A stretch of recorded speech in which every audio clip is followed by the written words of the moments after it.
जय हिंद। स्वागत है आपका हमारे इसी पाठशाला सेंटर यूट्यूब चैनल में।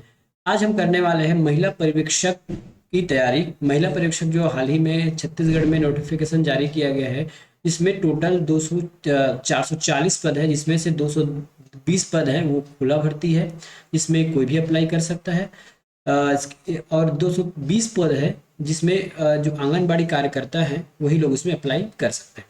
ठीक है, तो ये जो सिलेबस है लगभग लगभग सबके लिए सेम है। अंतर इतना है कि जो परिसीमित भर्ती है जिसमें आंगनबाड़ी कार्यकर्ता वाले लोग अप्लाई करेंगे, उसमें महिला बाल विकास विभाग से अधिक प्रश्न आने की संभावना है। संभावना नहीं, अधिक प्रश्न नहीं आएगा। 60 नंबर का आपको महिला पर्यवेक्षक के एग्जाम में प्रश्न देखने को मिलेंगे। वहीं अगर देखा जाए तो खुली भर्ती में मात्र 20 नंबर का प्रश्न पूछा जाएगा। इसका अंतर इसलिए रखा गया है क्योंकि जो कार्यकर्ता पहले से काम कर रहे हैं उस विभाग में आंगनबाड़ी कार्यकर्ता के रूप में, तो उनको कहीं ना कहीं वो सब नियम कानून या फिर जो योजना है वो उनसे भली भांति परिचित है, इसलिए उनके लिए अधिक नंबर दिया गया है। और ये सही भी है। यदि आप अपना अनुभव की बात करते हो कि अनुभव के आधार पर आपको यदि काम दिया जाए या फिर किसी जॉब में आरक्षण दिया जाए, तो जिस पद पर आप फिलहाल हैं उसको तो आपको उसमें तो कम से कम आपको पास होना अनिवार्य है, इसलिए उनके लिए 60 नंबर है। बाकी जो खुली भर्ती है उनके लिए 20 नंबर है। सिलेबस पूरा यही है। हो सकता है उसमें डिटेल से पूछा जाए उस चैप्टर से उस एग्जाम में, किसमें परिसीमित भर्ती में, और खुली भर्ती में कम पूछा जाए। तो उन्हीं सिलेबस को लेके आज हम एक जो टॉपिक है जिसमें है छत्तीसगढ़ टोही प्रताड़ना निवारण अधिनियम। छत्तीसगढ़ टोही प्रताड़ना निवारण निवारण अधिनियम 2005 के बारे में आज हम चर्चा करेंगे। ये ज़्यादा बड़ा वीडियो नहीं बनेगा, छोटा सा टॉपिक है ये। तो चलिए आज समझते हैं कि ये क्या चीज़ है। ठीक है, छत्तीसगढ़ टोही प्रताड़ना निवारण अधिनियम 1905। ये क्यों किया गया है? अभी भी ग्रामीण क्षेत्र में या फिर बहुत ऐसे भी शहरी क्षेत्र हैं जहां लोगों को विश्वास है कि किसी व्यक्ति के पास काला जादू है ना, उसके पास कुछ सुपरनेचुरल पावर है, अपने काला जादू से किसी को नुकसान पहुंचा सकते हैं, है ना। अपने आसपास के जो पड़ोसी हैं, घर वाले हैं, छोटे बच्चे से लेके बड़े तक को प्रभावित करते हैं। इन सब की अभी तक भी भ्रांतियां चली आ रही है। इसी भ्रांति की वजह से बहुत सारे लोगों को प्रताड़ना झेलना पड़ता था। तो छत्तीसगढ़ सरकार ने इसके निवारण के लिए एक नियम बनाया है। क्या है वो? छत्तीसगढ़ टोही प्रताड़ना निवारण अधिनियम। ये पूरा नियम है, अधिनियम है, वही से आप मैं पढ़ा रहा हूँ। जो बताऊंगा, जो हाईलाइट करूंगा, बस उसी को आपको पढ़ने की आवश्यकता होगा। ठीक है, तो ये सबसे पहले ये प्रश्न आ जाएगा कि ये कब लागू हुआ। तो ऊपर लिखा है, ये डेट देखिए, ये हमारा डेट लिखा है। ये हमारा आया है 30 सितंबर को। ठीक है, 30 सितंबर 2005 को ये पूरे छत्तीसगढ़ में लागू है। या फिर इसका डेट पूछा जाएगा तो क्या लिखेंगे आप? 30 सितंबर 2005 को ये पूरे छत्तीसगढ़ में लागू हुआ। ठीक है, अब इसको हम एक एक करके हम पढ़ते जाते हैं।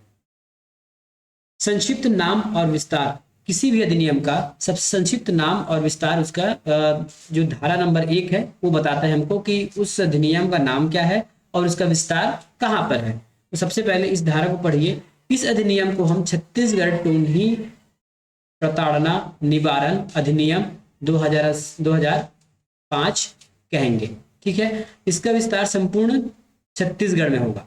बाकी ये आपको पढ़ने की आवश्यकता नहीं है, लेकिन चाहे तो जान लीजिए कि जब भी कोई अधिनियम आता है तो जब तक वो गजट में प्रकाशन नहीं होता तब तक हम उसको रियल नहीं मानते। गजट में प्रकाशन होने के बाद, मतलब गजट में नोटिफिकेशन देने के बाद, वो देखिए गजट का मतलब होता है राजपत्र। शासन का जो भी काम होता है, जो भी नियम कानून है, उसको राजपत्र में प्रकाशित करना होता है। भले ही वो संसद से पास हो गया है, लेकिन संसद से पास होने के बाद भी उसको राजपत्र में प्रकाशित करना होता है, जिसमें गवर्नर का हस्ताक्षर होते हैं। ठीक है, तो ये कब से लागू होगा? जब से राजपत्र में प्रकाशित होगा। और राजपत्र में कब प्रकाशित हुआ है? तो 30 सितंबर 2005 को ये राजपत्र में प्रकाशित हो चुका है। अब आगे देखिए, धारा नंबर 2। धारा नंबर 2 में बहुत सारे शब्दों का अर्थ दिया जाता है, जैसे टोही किसे कहेंगे, या फिर देखिए वास्तविक में सरकार टोही को, जो भी जब भी टोही है उसको कोई वो नहीं कर रहा है, परिभाषित नहीं कर रहा है। बस ये बता रहा है कि लोगों के द्वारा कुछ शब्द कहे जाएंगे उसी से ये अंदाजा लगाया गया कि उनको टोन्ही माना जाए। ठीक है, तो टोन्ही से अभिप्रेत ऐसे व्यक्ति हैं जिसे किसी व्यक्ति अथवा व्यक्तियों द्वारा उपदर्शित मतलब बताया जाना या फिर उनको कहा जाना। ठीक है, कहा जाना, जिसे किसी व्यक्ति अथवा व्यक्तियों द्वारा उपदर्शित किया जाए कि वह किसी मतलब कि वह मतलब कोई व्यक्ति, कि वह व्यक्ति किसी अन्य व्यक्ति अथवा व्यक्तियों अथवा समाज अथवा पशु अथवा जीवित वस्तुओं को काला जादू, बुरी नजर या किसी अन्य रीति से हानि पहुंचाएगा अथवा हानि पहुंचाने के लिए शक्ति रखता है। ठीक है, अथवा इस तरह वह हानि पहुंचाने का आशा रखता है, उसे डायन, टोनहा या फिर अन्य नाम से जाना जाए। देखिए, साफ शब्दों में कहा जाए, मान ले जाते हैं यहाँ पे दो व्यक्ति है ना, यहाँ पे दो व्यक्ति है, तो ये जो व्यक्ति है इस व्यक्ति पर है ना, ए व्यक्ति बी पर एक आरोप लगा रहा है कि तुमने किसी व्यक्ति को, किसी समाज को, किसी पशु को, किसी भी चीज को बुरी नजर, तुम्हारे बुरी नजर पड़ने की वजह से या तुम्हारे काला जादू करने की वजह से उनको हानि पहुंचाया है या हानि पहुंचा सकते हो। ऐसा कहना ही टोन्ही की एक परिभाषा है। ठीक है, ऐसा कहना ही एक टोन्ही की परिभाषा है। अब इसमें पहचानकर्ता कौन हो जाएगा, अब ये देखिए, पहचानकर्ता हो जाएगा ये ए, ये ए जो है पहचानकर्ता हो जाएगा। ठीक है, तो पहचानकर्ता से अभिप्रेत है, अभिप्रेत ऐसा है कि व्यक्ति जो किसी व्यक्ति को टोन्ही के रूप में उपदर्शित मतलब पहचान करता है ना, पहचान करता है, या अन्य व्यक्ति को उकसाता है कि जाओ तुम बोलो कि वो टोन्ही है या फिर उन्होंने कुछ काला जादू करके ये सब कांड किया है। ठीक है, तो या तो वो स्वयं हो सकता है या किसी और से करवा सकता है। ठीक है, तो भाव भंगिमा या व्यवहार में उपदर्शित करने की मदद करता है, जानबूझकर ऐसा कोई कार्य करता है जिससे ऐसी पहचान के आधार पर उस व्यक्ति को क्षति पहुंचे या क्षति पहुंचने की आशंका हो। साफ शब्दों में ये कहा जाए, यदि एक व्यक्ति दूसरे व्यक्ति को टोन्ही कहता है, टोन्हा कहता है, काला जादू करने वाला कहता है, ऐसी स्थिति में जो कहने वाला आदमी है वो पहचान करता होगा और जो सेकंड आदमी है वो टोन्ही के अंतर्गत आ जाएगा। अब ओझा क्या होता है, ओझा, ओझा जो झाड़ फूक करता है, जैसे घर में बुलाते हैं ना, जैसे किसी को भूत धर लिया और कुछ हो गया, तो ऐसी स्थिति में या फिर ऐसा स्थिति कभी निर्मित हो जाता है, तब एक आता है बाबा जो मंत्र वंत्र पढ़ के ठीक करता है, उसी को कहा जाता है ओझा, चाहे वह किसी भी अन्य नाम से जाना जाता हो, है ना। वह व्यक्ति यह दावा करता है कि उसमें झाड़ फूक, टोटका, तंत्र मंत्र साधन द्वारा टोन्ही या टोन्ही द्वारा प्रभावित कहे गए किसी व्यक्ति या पशु जीवित व्यक्ति को नियंत्रित कर सकता है या फिर इसकी क्षमता रखता है। ओझा का मतलब ये है, जैसे एक व्यक्ति है, इस पर किसी ने जादू किया ऐसा मानकर, ठीक है, इस पर किसी ने जादू किया ऐसा मानकर गांव वालों ने एक पंडित को बुला लिया। ठीक है, गांव वालों ने एक पंडित को बुला लिया और ये पंडित या पंडित कहें, ओझा कहें या कोई ऐसा अन्य व्यक्ति कहें, ठीक है, या जादू बोले, जादू, ओझा, जो भी व्यक्ति है, किसी अन्य थर्ड पार्टी या फिर किसी व्यक्ति को बुला लिया और कहा कि इस लड़के के ऊपर बुरी नजर है, आप इनको ठीक कीजिए। उसके बाद ये ओझा आएगा और कहेगा कि मैं ये सब कुछ ठीक कर सकता हूँ, है ना, मैं अपने मंत्र द्वारा जो दूसरों ने इस लड़के पर मंत्र किया है या जादू किया है उसके प्रभाव को नष्ट कर इस बच्चे को मैं बचा सकता हूँ, ऐसा दावा करने वाला ही ओझा कहलाएगा। ठीक है, ये हानि पढ़ने की आवश्यकता नहीं है और संहिता पढ़ने की आवश्यकता नहीं है। अब चलते हैं आगे। अधिनियम के किसी अन्य विधि का अल्पीकरण नहीं होना। इस अधिनियम के उपबंध तत्सम प्रवृत्त किसी अन्य विधि के अतिरिक्त होंगे अथवा उसका अल्पीकरण नहीं होगा। अल्पीकरण का मतलब होता है कि टोन्ही प्रताड़ना अधिनियम के बनने के बाद यह नियम किसी और नियम का अल्पीकरण या उसको, उस पर कोई प्रभाव या फिर उस पर कोई दुष्प्रभाव या दुष्प्रभाव के निगेटिव प्रभाव नहीं डालेगा। अल्पीकरण कहने को होता है किसी और के अधिकारों को कम करना। ठीक है, तो जब से ये नियम आया है तो ये नियम किसी और नियम का हनन नहीं करेगा, उसको किसी प्रकार का कोई प्रभावित नहीं करेगा। टोन्ही की पहचान के लिए दंड, या अब देखिए, जो पहचान करता है यदि किसी पर आरोप लगाता है कि वो टोन्ही है ना, या किसी और से कहता है या वो बात फैलाता है, उसके लिए दंड क्या है ये देखिए। तो उसके लिए दंड क्या है, जो व्यक्ति किसी व्यक्ति को किसी भी माध्यम से टोन्ही के रूप में पहचानता है वह कठोर कारावास से, जिससे अवधि 3 साल, तो कितने साल के लिए, 3 साल के लिए कारावास होगा। ठीक है, 3 साल के लिए क्या होगा, कारावास होगा, या फिर दंड भी हो सकता है ना। दंड कितना करना है ये नहीं बताया गया है इसमें, ठीक है, लेकिन क्या हो सकता है, उसको दंड भी हो सकता है। चोरी की पहचान के लिए अधिकतम 3 साल का कैद हो सकता है किसी व्यक्ति को। अब देखते हैं ये क्या हो सकता है कि प्रताड़ना के लिए दंड क्या होगा। देखिए, प्रताड़ना अलग चीज होता है और टोनी की पहचान करना अलग चीज होता है।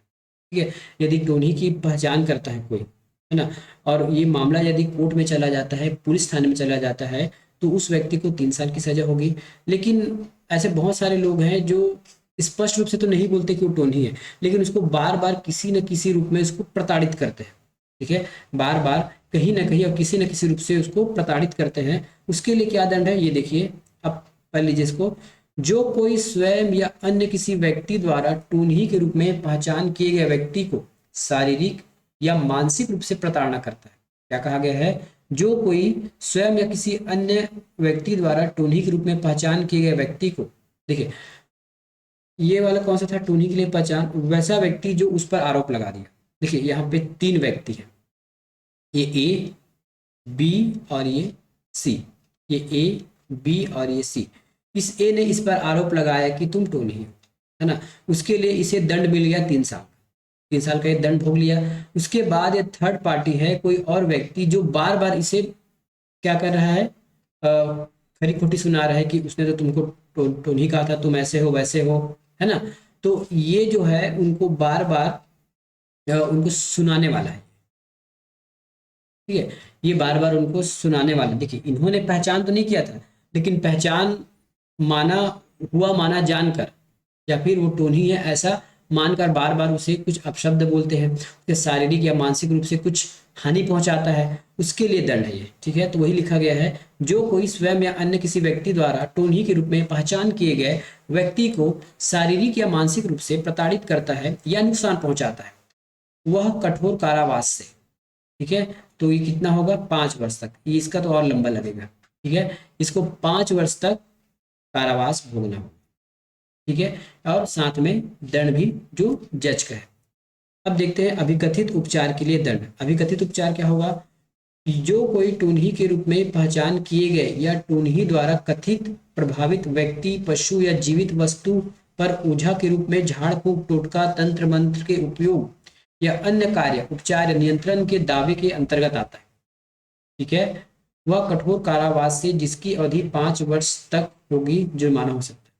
विकथित के उपचार के लिए दंड क्या होगा, जो कोई टूनही के रूप में पहचान किए गए या टूनही द्वारा कथित प्रभावित व्यक्ति, पशु या जीवित वस्तु पर ओझा के रूप में झाड़ फूक, टोटका, तंत्र मंत्र के उपयोग या अन्य कार्य, उपचार या नियंत्रण के दावे का अंतर्गत आता है। कहा गया इसका मतलब ये है, जो उसका झाड़ फूक करने आएगा ना।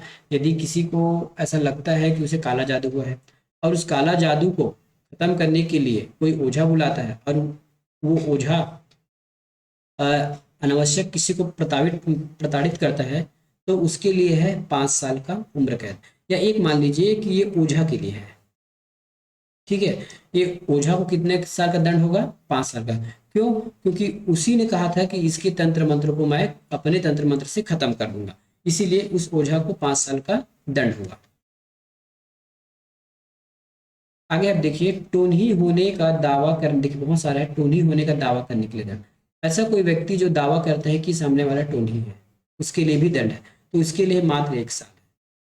ठीक है, मात्र 1 साल है।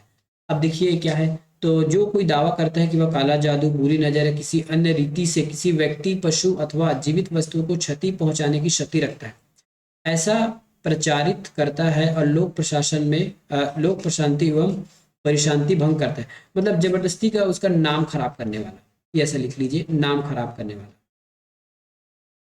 नाम खराब, या इसी को बोल सकते हैं आप चुगलखोर। यदि उसे गलती से पता चल गया या जबरदस्ती का, जो टोनही नहीं है फिर भी, या किसी के द्वारा अगर उसको एक बार पता चल गया कि इस घर में टोनही रहता है ना, तो वो क्या करेगा, पूरे गांव में फैलाएगा, ये करेगा वो करेगा, इसको बताएगा उसको बताएगा, तो ऐसे व्यक्ति को लिए, है ना, दंड है 1 साल।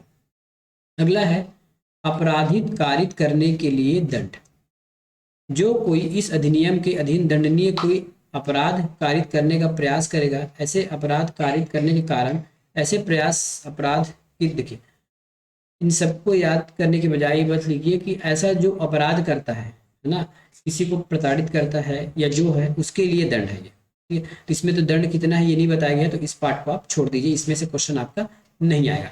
आगे देखते हैं, इस अधिनियम के अंतर्गत समस्त अपराध प्रथम श्रेणी न्यायिक दंडाधिकारी के न्यायालय में विचारणीय होगा।